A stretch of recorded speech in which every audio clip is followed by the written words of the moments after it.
Lorsque l'on évoque le nom de Demi Roussos, les souvenirs affluent comme une vague d'émotions puissantes. La voix chaude, envoûtante, reconnaissable entre toutes, a traversé les frontières, les générations et les cœurs. Mais derrière cette silhouette imposante et ces cafetans colorés se cachait une histoire aussi belle que douloureuse, un destin marqué par la tragédie dès les premières années de vie. Ce premier chapitre vous invite à plonger dans les origines de cet artiste inoubliable, entre la lumière de ses débuts et les ombres d'un passé tourmenté. Naissance à Alexandrie, le berceau méditerranéen Demi Roussos, de son vrai nom, Artemios Ventouris Roussos, voit le jour le 15 juin 1946 à Alexandrie en Égypte. Alexandrie, cette ville cosmopolite bercée par les embruns de la Méditerranée, où les cultures grecques, arabes, juives, italiennes et françaises cohabitaient dans un fascinant mélange. Le petit Artemios naît dans une famille d'origine grecque.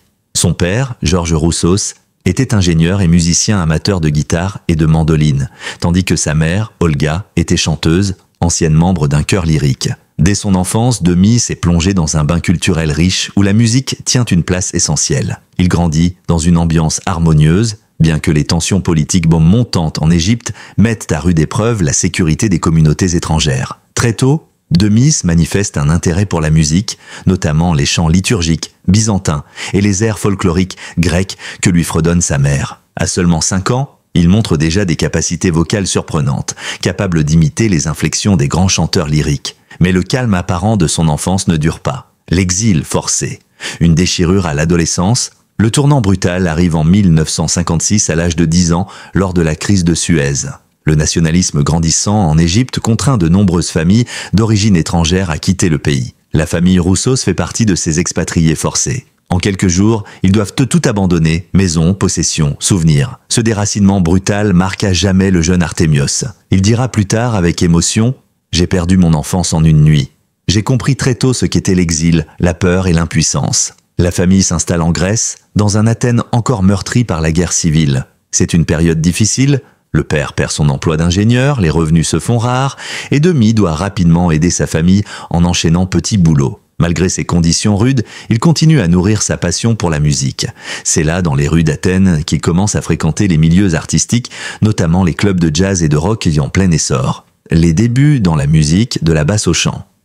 Dans les années 1960, l'adolescent Demi intègre divers groupes musicaux. Il commence comme bassiste à un instrument qu'il affectionne pour sa profondeur sonore, mais très vite, ses compagnons remarquent sa voix exceptionnelle capable de monter dans les aigus avec une puissance rare. Il devient la voix principale d'un groupe local appelé The Idols, qui reprend des standards américains et anglais, tout en ajoutant une touche grecque. C'est durant cette période qu'il rencontre 2 personnes qui marqueront son destin. Vangelis Papathanassiou, claviériste surdoué, et Lucas Sideras, batteur au style énergique. Ensemble, ils forment le groupe Aphrodite's Child en 1967.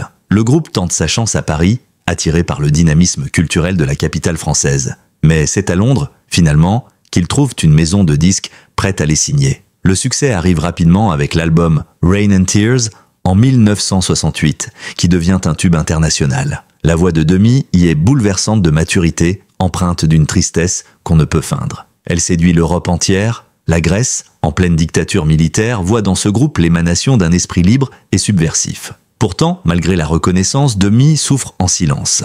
La célébrité ne comble pas les blessures de l'exil et le manque de racines. Le début d'une carrière solo fulgurante. Après la séparation d'Aphrodite's Child au début des années 70, Demi entame une carrière solo. Ce choix, motivé par des divergences artistiques avec Vangelis, s'avère risqué, mais payant. En 1971, il sort son premier album solo, On the Greek Side of My Mind, salué pour sa richesse instrumentale et sa profondeur émotionnelle.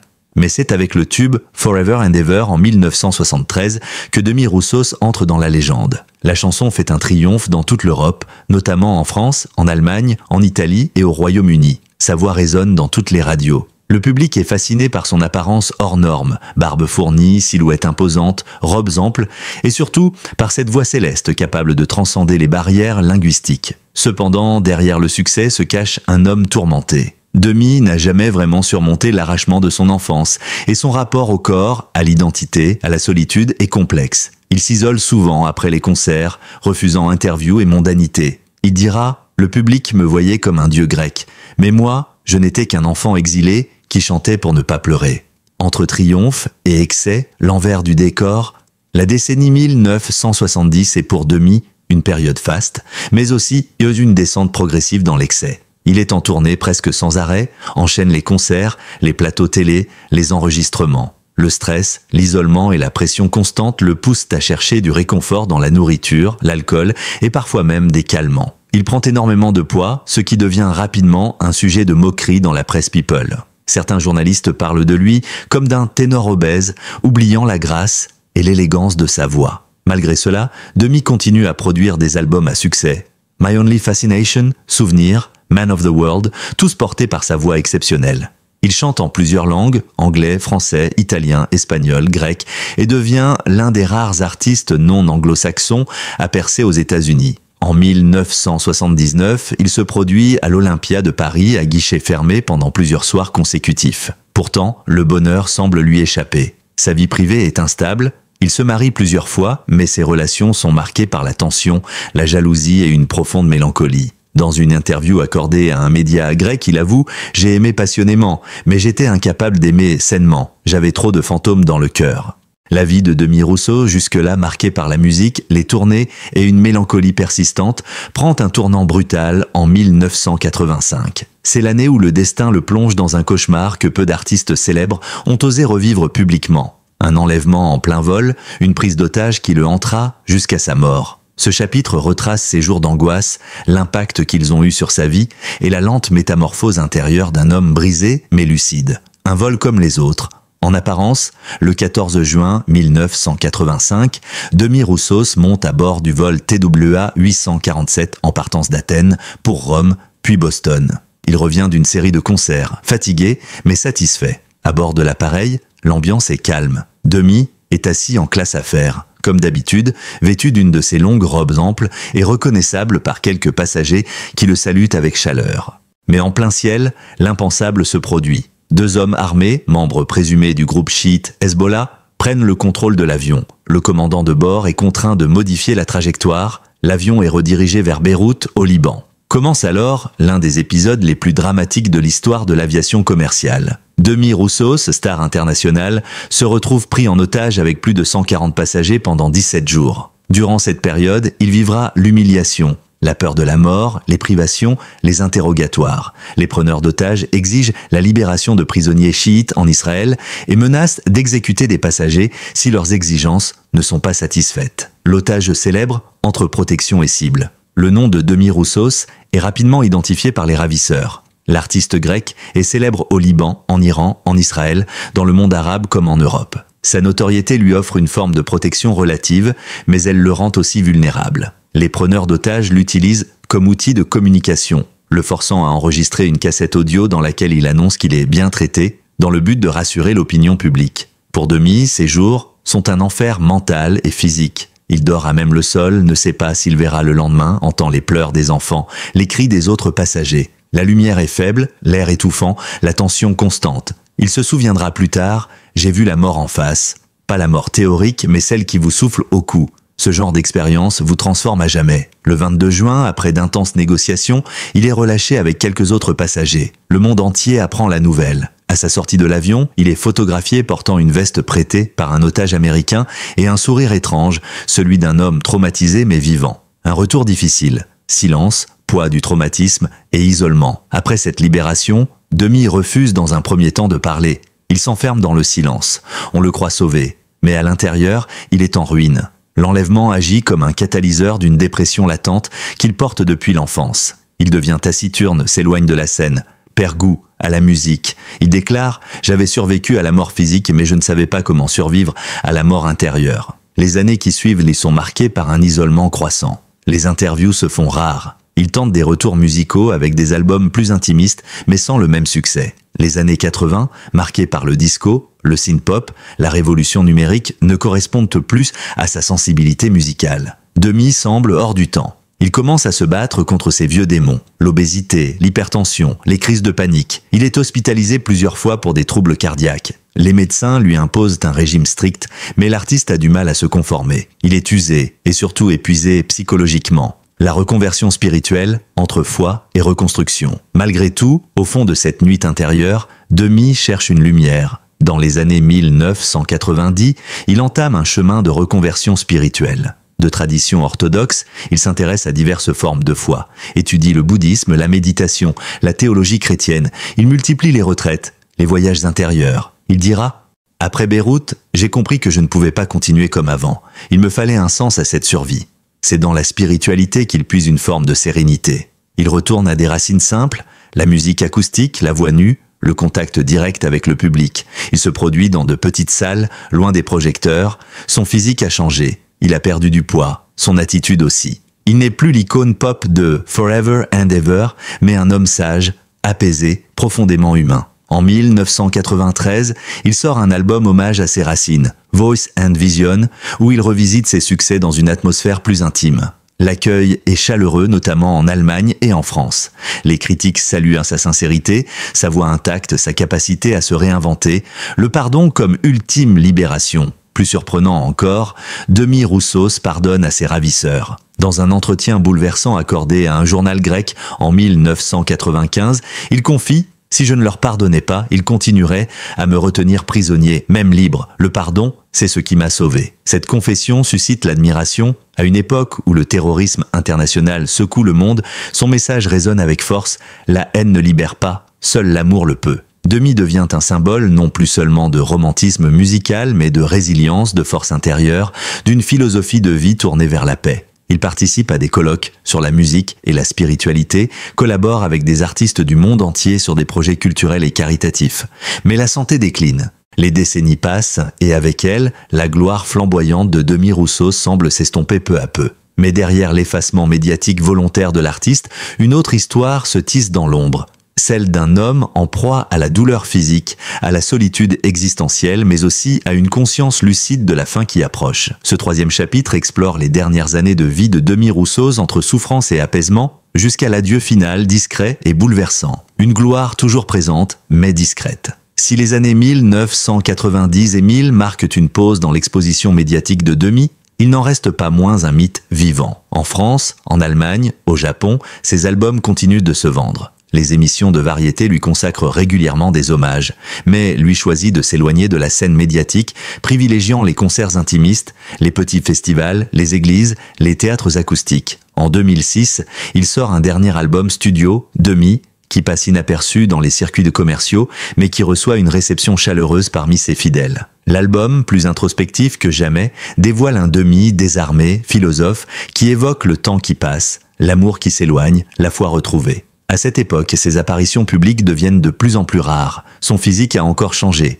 Il a maigri considérablement, ses traits sont tirés, ses yeux plus tristes. Il vit entre la Grèce, sa terre d'origine, et la France, qu'il considère comme son deuxième pays de cœur. Il réside dans le sud, à Athènes ou parfois à Nice, entouré de peu de proches. Une santé qui décline inexorablement, c'est dans ces années de retrait que la maladie commence à l'assaillir. Demis souffre depuis longtemps de diabète de type 2, conséquence en partie de son obésité passée. Mais les complications deviennent de plus en plus fréquentes. Il développe des problèmes vasculaires, puis cardiaques. En 2010, il est hospitalisé d'urgence à Athènes pour une embolie pulmonaire. Il s'en remet mais reste affaibli. Il accepte désormais qu'il vit avec la mort en face. Lors de rares interviews, il aborde cette question sans détour, avec une honnêteté qui surprend. « Je ne crains pas la mort. Je l'ai vue en 1985. J'ai fait la paix avec elle. Ce qui me fait peur, c'est de partir sans avoir aimé assez. » Demis commence à rédiger ses mémoires, projet qu'il n'achèvera jamais. Il souhaite raconter son histoire, non pas celle du chanteur adulé,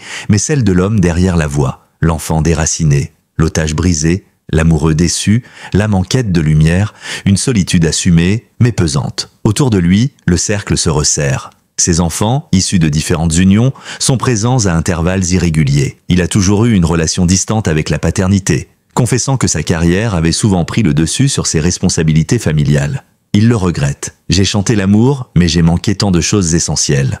Mes enfants auraient eu besoin d'un père, pas d'une star. » Il reçoit néanmoins quelques visites d'amis fidèles, notamment en France et en Grèce, parmi eux des musiciens, des prêtres orthodoxes, quelques journalistes, mais le plus souvent, Demis est seul. Il lit beaucoup, philosophie, spiritualité, poésie, regarde les cieux depuis sa terrasse, médite. Cette solitude est à la fois une retraite choisie et une blessure ouverte. Il reconnaît être fatigué du tumulte du monde, des illusions de la célébrité. Il écrit, dans une lettre restée inédite, « J'ai tout eu, et pourtant je me sens vide parfois. Le public m'a aimé pour ma voix, mais très peu m'ont vu pleurer. Le dernier Noël, une intuition funeste. Décembre 2014, Demis Roussos fête Noël à Athènes dans un petit cercle d'amis. Il apparaît affaibli, mais souriant. Certains proches affirment plus tard qu'il avait une lueur étrange dans les yeux, comme s'il savait que c'était son dernier Noël. Il leur parle avec tendresse, donne ses souvenirs personnels, offre des albums dédicacés, laisse des messages vocaux énigmatiques à certains anciens compagnons de route. Il se rend à l'hôpital Igeia d'Athènes quelques jours plus tard pour un simple contrôle. Mais les médecins détectent une grave détérioration de son état général. Il souffre d'une infection sévère, son cœur est très affaibli, sa respiration difficile, il est placé en soins intensifs. Cette fois, Demis comprend que l'heure est venue. Le dernier souffle, une fin paisible et discrète. Le 25 janvier 2015, à 5h30 du matin, Demis Roussos s'éteint à l'âge de 68 ans, dans un lit d'hôpital entouré de 2 de ses proches. La nouvelle n'est révélée au public que 48 heures plus tard, à la demande expresse de la famille. Le monde apprend avec stupeur que la voix de « Goodbye my love, goodbye » s'est elle-même éteinte. Les hommages affluent du monde entier. En France, Michel Drucker, très ému, lui consacre une émission spéciale. En Allemagne, les radios passent ses classiques en boucle. En Grèce, le gouvernement lui rend un hommage national. Des milliers de fans déposent des fleurs devant sa maison. Son cercueil est recouvert d'un tissu orné d'une croix byzantine, et son corps repose dans le petit cimetière de Vouliagmeni, face à la mer. Le message de la famille est sobre, il est parti comme il a vécu ces dernières années, dans la paix, avec la musique dans le cœur et l'amour dans les yeux.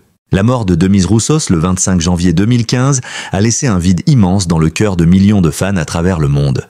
Mais contrairement à d'autres artistes qui disparaissent dans l'oubli, la figure de Demis ne s'est pas estompée. Elle a pris une nouvelle dimension. Ce dernier chapitre explore l'impact profond qu'il a laissé dans la mémoire collective, l'influence de sa voix unique et la manière dont il continue, bien au-delà de sa mort, à toucher les cœurs et les âmes, une voix hors du temps. La signature de l'éternité, ce qui fait de Demis Roussos un artiste inclassable, c'est avant tout sa voix. Une voix de ténor haute, vibrante, chaleureuse, capable de passer de la douceur la plus caressante à des envolées presque mystiques. Peu d'artistes ont possédé un tel timbre, identifiable dès les premières notes, transcendant les genres, les langues, les frontières. Il pouvait chanter aussi bien une ballade romantique qu'un chant liturgique ou une mélodie orientale avec la même sincérité bouleversante. Des experts en musique affirment que son registre vocal dépassait les 3 octaves, ce qui est exceptionnel pour un chanteur pop. Ce don naturel, allié à une technique précise héritée de son éducation lyrique, faisait de lui un pont entre la musique populaire et la tradition sacrée.